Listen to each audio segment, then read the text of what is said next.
काली बहू की गोरी कंजूस सास। कमला अपने बेटे सचिन का रिश्ता सुनंदा नाम की औरत की काली बेटी से करने को तैयार हो जाती है। अच्छा बहन जी, आप तो जानती ही हैं आपकी बेटी कितनी काली है और जल्दी से कोई रिश्ता भी नहीं मिल रहा था।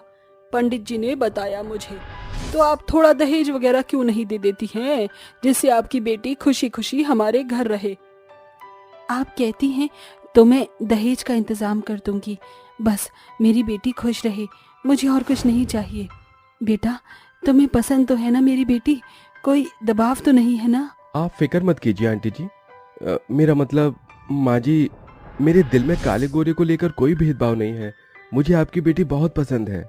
चलो ठीक है, फिर शादी की तारीख निकाल लेते हैं।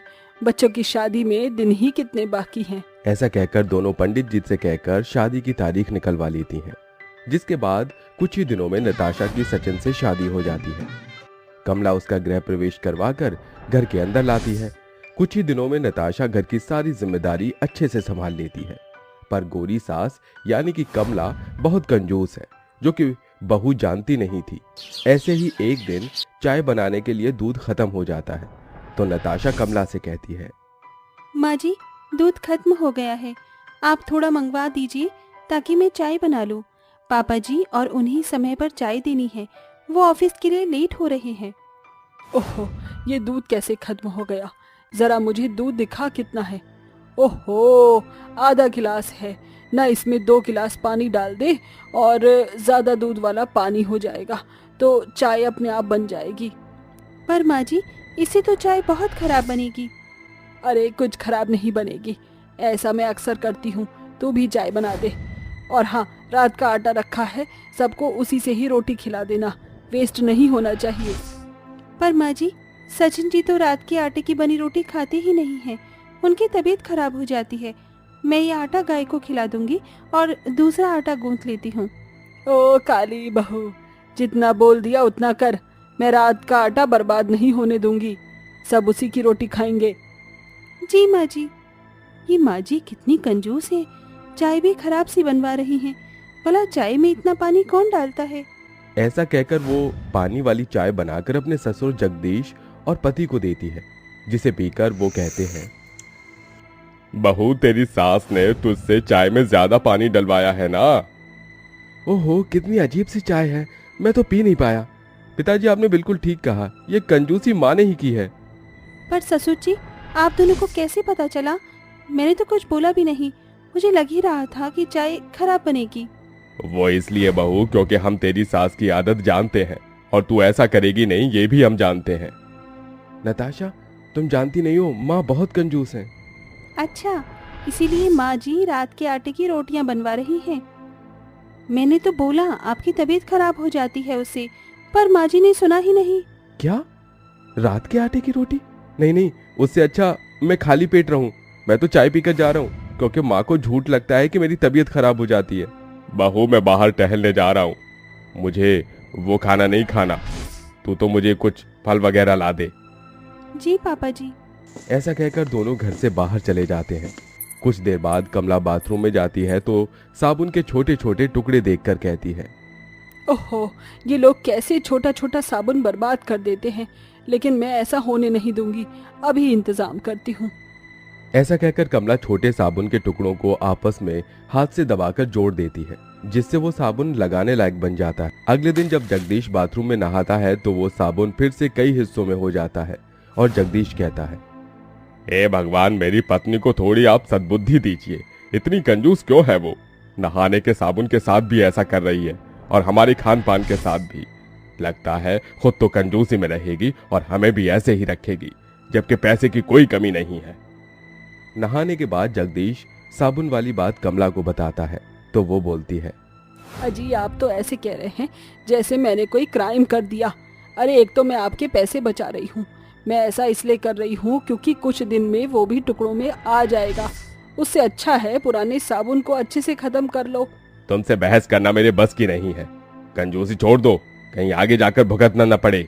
अरे ये मेरी कंजूसी नहीं है, आपके पैसों की बचत करना है। वक्त गुजरता है, कंजूस सास खुद को गोरा रखने के लिए बहुत मेकअप करती है, वहीं अपनी बहू को रोज कालेपन के ताने सुनाती है और कंजूसी करती है।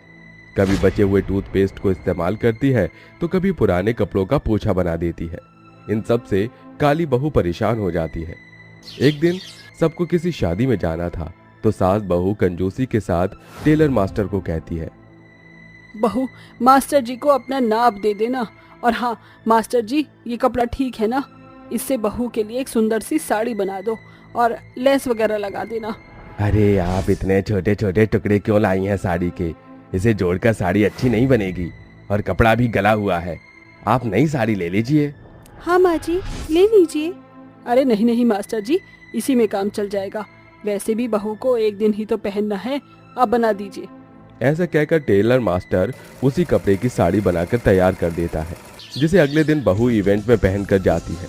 जगदीश और सचिन और लोगों से बात करने लग जाते हैं। वहीं नताशा कहती है, हे भगवान, मुझे ये साड़ी पहनने में थोड़ा अटपटा सा लग रहा है, बस कुछ गड़बड़ ना हो। ज्यादा मत बोल काली बहू, मैंने तेरी बात सुन ली है। अपनी सास पर भरोसा नहीं है ना तुझे? एक तो काली है, ऊपर से इतनी अच्छी साड़ी बनवा कर पहनवाई है, फिर भी असर नहीं है तुझ पर। सॉरी माँ जी। कुछ देर बाद नताशा अपनी सहेलियों से बात करती है तो उस साड़ी के टुकड़े धीरे धीरे उधड़ने लगते हैं। ये देखकर आसपास के लोग बातें बनाने लगते हैं। अरे नताशा, तेरी साड़ी तो फट रही है जगह जगह से। देखो देखो उस औरत ने कैसी साड़ी पहनी है। लगता है कोई नया फैशन आया है फटी हुई साड़ी पहनने का। अरे देख सचिन, अरे ये तो नताशा है, मुझे जल्दी जाना होगा। अरे बेटा सोच क्या रहा है, जल्दी से बहू के पास जा। अपनी पत्नी को ऐसे हालत में देखकर सचिन जल्दी से अपना कोट उतारकर उसे पहना देता है। फिर सभी लोग वहां से घर पर आ जाते हैं। ये देखकर कमला को अपने किए पर शर्मिंदगी महसूस होती है। वहीं गुस्से से सचिन बोलता है, माँ, आपको एहसास भी है आपकी कंजूसी की वजह से मेरी पत्नी के साथ क्या हुआ है? उसे इतने लोगों के सामने कैसा लग रहा होगा? छोड़ क्यों नहीं देती आप अपनी कंजूसी? आज तो माँ आपने हद कर दी। मैं तो कहता हूँ कमला, तुम्हें समझा समझाकर मैं पागल हो गया हूँ और अब मैं कुछ बर्दाश्त नहीं करूंगा। माँ जी, आपकी कंजूसी की वजह से मेरी इज्जत दांव पर थी। मुझे माफ कर दो बहू, और आप दोनों भी मुझे माफ कर दीजिए। मैं नहीं जानती थी कि मेरी कंजूसी इतनी भारी पड़ जाएगी कि बहू के साथ ऐसा होगा। मैं कान पकड़कर कहती हूँ, आज के बाद फिर कभी ऐसा कुछ नहीं करूँगी। चलो शुक्र है तुम्हें अकल तो आई। अपनी कंजूसी का नतीजा देखने के बाद कमला हमेशा के लिए कंजूसपना छोड़ देती है और वो अपनी बहू के साथ खुशी खुशी रहती है। विमला और राजेश अपने 2 बेटों और बहुओं के साथ रहते थे। विमला की एक बहू ध्वनि गोरी चिट्टी थी तो वहीं अवनी का रंग सांवला था। ध्वनि, क्या बात है, आज का खाना तो तूने बहुत ही स्वादिष्ट बनाया है। शुक्रिया माँ। एक मिनट माँ, ये खाना ध्वनि भाभी ने नहीं बल्कि अवनी ने बनाया है। चल चल चुप कर, वो कल्लो इतना स्वादिष्ट खाना नहीं बना सकती है। हाँ सही कहा तेरी माँ ने। पर मम्मी पापा, आप दोनों हमेशा ही अवनी की बुराई ही क्यों करते रहते हो? जाने दीजिए ना, वैसे भी ये खाना ध्वनि भाभी ने ही बनाया है। अवनी ने झूठ बोल दिया ताकि घर में कोई भी बवाल ना बने। हम तो जानते ही थे ऐसा खाना बनाना इस कल्लो के बस की बात नहीं है। इसी तरह दिन गुजर रहे थे। आज ध्वनि का बर्थडे था। विमला ने पूरे बर्थडे की अच्छे से तैयारियां करवाई। Happy birthday to you, happy birthday to you, happy birthday, happy birthday, happy birthday to you. सभी बहुत खुश थे। सभी ने पार्टी में खूब एंजॉय भी किया और ध्वनि को उसकी सास और घर वालों ने बहुत अच्छे अच्छे महंगे गिफ्ट्स भी दिए। हैप्पी बर्थडे डियर, मेरे लिए इस दुनिया में आने के लिए शुक्रिया। हाँ बीना, ये ले बहू, मेरा शादी का सबसे कीमती हार, आज ये मैं तुझे सौंपती हूँ। शुक्रिया मम्मी जी। अरे देवरानी जी, आप मेरे लिए कुछ भी नहीं लाई? अरे ये तो है ही जल कुकड़ी, जल गई होगी और क्या। नहीं माँ, मैं भाभी के लिए गिफ्ट लाई हूँ। अवनी ने ध्वनि की तरफ एक साड़ी बढ़ाई। ये भला कैसी साड़ी है? इसका तो कलर भी कितना बेकार है और जरा इसका डिजाइन तो देखो कितना गंदा है। आई एम सॉरी अवनी, बस मैं इसे रख ही रही हूँ, वरना ये बिल्कुल भी अच्छी नहीं लगी। पर भाभी, ये मेरी नहीं, ये तो आदित्य जी की तरफ से आपके लिए एक और तोहफा था। मैं तो आपके लिए ये कंगन लेकर आई हूँ। ध्वनि का मुंह बंद हो गया। अवनी ने उसे अपना गिफ्ट दिया और वो वहां से अपने कमरे में चली गई। कुछ देर बाद, अरे ओ कल्लो। जी माँ, कहाँ थी? माँ वो मैं अपने कमरे में थी। ओहो, तो महारानी साहिबा अपने कमरे में आराम फरमा रही थी और ये सफाई का तेरा नौकर आकर करेगा? माँ रात बहुत ज्यादा हो चुकी है, ये सफाई मैं कल कर लूंगी। बिल्कुल नहीं, सफाई आज के आज ही होगी। तभी वहाँ अवनी का पति राज आ गया। माँ, जब अवनी कह रही है कि वो इन सबको सुबह साफ कर देगी तो फिर क्या जल्दी है? तूने ही इस कल्लो की आदत को खराब किया है। माँ आप। जाने दीजिए ना राज जी, मैं सफाई कर दूंगी। पर अवनी। कोई बात नहीं, सुबह को भी ये सब मुझे ही साफ करना है, तो इससे बेहतर मैं इसे अभी ही कर देती हूँ। बेचारी अवनी थकी हारी आधी रात को घर के कामों में जुट गई। ओहो, तो यहाँ सफाई चल रही है।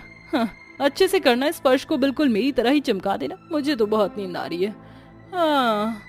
ध्वनि अवनी को चिढ़ा कर चली गई। इसी तरह से दिन पे दिन बीतते जा रहे थे। पूरे परिवार को सिर्फ ध्वनि से ही प्यार था। ध्वनि के बर्थडे के 3 दिन बाद ही अवनी का भी बर्थडे आया। अवनी जरा सुनो, मेरा ना आज इटालियन खाना खाने का बड़ा मन कर रहा है, तो आज तुम इटालियन खाना ही बनाना। जी जी भाभी, और सुन, खाना बनाकर कपड़े भी धो देना, समझी? जी माँ। तभी वहाँ राज आया। माँ, भाभी, आज घर का काम अवनी नहीं आप लोग करोगे। और वो किस खुशी में? क्योंकि आज अवनी का बर्थडे है। अरे हाँ, मुझे तो याद ही नहीं था। अरे बर्थडे है तो क्या हुआ, घर का काम तो करना ही पड़ेगा ना। बिल्कुल नहीं, अवनी आज घर का कोई भी काम नहीं करेगी। राज वहाँ से इतना कहकर चला गया। कौन सा काला जादू कर दिया है तुमने हमारे देवर पर, जो वो हमेशा तुम्हारा ही साथ देते हैं? ना जाने इस कल्लो ने मेरे बच्चे को कौन से जाल में फंसा रखा है। मम्मी जी, मुझे तो लगता है कि शायद आपकी भी अकल पर पत्थर ही पड़ गए थे, जो आपने अपने इतने अच्छे बेटे की शादी इस कल्लो परी से की। मैं तो खुद आज पछताती हूँ, पता नहीं मैंने अपने बेटे की शादी इससे क्या सोचकर की थी। चुप हो जाइए, भगवान के लिए अब और मत बोलिए। मैं नहीं चाहती हूँ कि आप लोग मेरा बर्थडे सेलिब्रेट करो। मुझे आप लोगों से कुछ भी नहीं चाहिए। हम कब तेरा बर्थडे सेलिब्रेट कर रहे हैं, चल जल्दी से अपने काम पर लग जा। बेचारी अवनी आंखों में आंसू लिए घर के कामों में जुट गई। कुछ देर बाद अवनी कामों को निपटाकर अपने कमरे में गई और वो अपना कमरा देखकर हैरान हो गई। Happy birthday. ये सब आपने किया मेरे लिए? हाँ बिल्कुल। ये सब देखकर अवनी की आंखों में आंसू आ गए। ये क्या, तुम खुश नहीं हो क्या अवनी? तुम रो क्यों रही हो? मैं खुश नहीं, बहुत ज्यादा खुश हूँ। आज तक कभी किसी ने मेरे लिए इतना नहीं किया, आपका शुक्रिया। ओहो अवनी, आज रोने का नहीं, खुशियां मनाने का दिन है। आज तुम सारी बातें भूल जाओ और बस एंजॉय करो। और हाँ, एक और बात, माँ की तरफ से मैं तुमसे माफी मांगता हूँ। वो दिल की बुरी नहीं है, तो तुम कभी भी उनकी बात का बुरा मत मानना। हाँ, पागल हो क्या? भला अपनी माँ की बात का भी कोई बच्चा बुरा मानता है? आप मुझसे माफी मत मांगिए। ये लीजिए, आप केक खाइए। अवनी और राज ने एक साथ केक काटा और बहुत मजे किए। अवनी की सारी थकान भी मानो छूमंतर हो चुकी थी, लेकिन उसकी इतनी खिलखिलाती हुई हंसी विमला को बर्दाश्त नहीं हो रही थी। ये कल्लो तो बड़ी खुश लग रही है, अभी बताती हूँ इसे। विमला गुस्से में सीढ़ियों पर चढ़ रही थी कि तभी उसका पांव फिसल गया और वो नीचे आ गिरी। हाय हाय, मैं मर गई। विमला की आवाज सुनकर अवनी, राज और घर के बाकी सदस्य बाहर आ गए। माँ, आप ठीक तो हो ना? भाभी, माँ के लिए पानी ले आइए। मैंने अभी अभी ही नेल पेंट लगाया है, मैं पानी वानी में हाथ नहीं डालूंगी, तुम ही ले आओ। अपनी बहू का ऐसा बर्ताव विमला को थोड़ा सा अजीब लगा, लेकिन इतने में भी उसकी अकल कहाँ ठिकाने आने वाली थी। देर रात को विमला अपनी व्हीलचेयर पर पानी का जग लेकर अपने कमरे में जा रही थी, तभी उसे माँ दुर्गा के आगे बैठी हुई अवनी दिखाई दी। हे माँ, आप तो सभी की इच्छाओं को पूरा करती हो, सभी की बात सुनती हो। सिर्फ आप ही हो जो कभी भी किसी को उसका रंग रूप देखकर नहीं देती। माँ, आप मेरी भी बात सुन लीजिए, मेरी माँ को ठीक कर दीजिए। अवनी भगवान के आगे हाथ जोड़े हुए ये सारी बातें बोल गई और विमला ने ये सारी ही बातें सुन ली। विमला की आंखों में अपनी बहू का खुद के लिए इतना प्यार देखकर आंसू आ गए। उसे अपनी गलती का एहसास हो गया। सुन बेटा अवनी। माँ, आप यहाँ? आपको यहाँ नहीं आना चाहिए था, आपको चोट लगी है, आप मुझे बोल देती ना। अरे बेटा, जैसे मेरे कर्म है उस हिसाब से तो माँ ने मुझे बिल्कुल भी चोट नहीं दी है। मैं बहुत गलत थी अवनी, मैंने शुरू से ही तेरे और ध्वनि के बीच भेदभाव किया, लेकिन आज मेरी आंखें खुल गई हैं। अब मुझे सब कुछ नजर आ रहा है। अवनी, मुझे माफ कर दे बेटा, मैं माफी के लायक तो हूँ नहीं, लेकिन फिर भी मांग रही हूँ, मुझे माफ कर दे। माँ ये कैसी बातें कर रही हो, चलो मैं आपको कमरे में छोड़ देती हूँ, और मैं कभी भी आपसे नाराज थी ही नहीं, तो आप माफी मत मांगिए। अब सब कुछ ठीक हो चुका था। विमला भी अब अवनी से बड़े ही प्यार से पेश आती थी और उसे बिल्कुल अपनी बच्ची की तरह प्यार करती थी। विमला का बर्ताव अवनी के लिए बिल्कुल बदला हुआ देखकर ध्वनि को भी उसकी गलती का एहसास हो चुका था। उसने भी विमला और अवनी से माफी मांगी और सभी खुशी खुशी रहने लगे।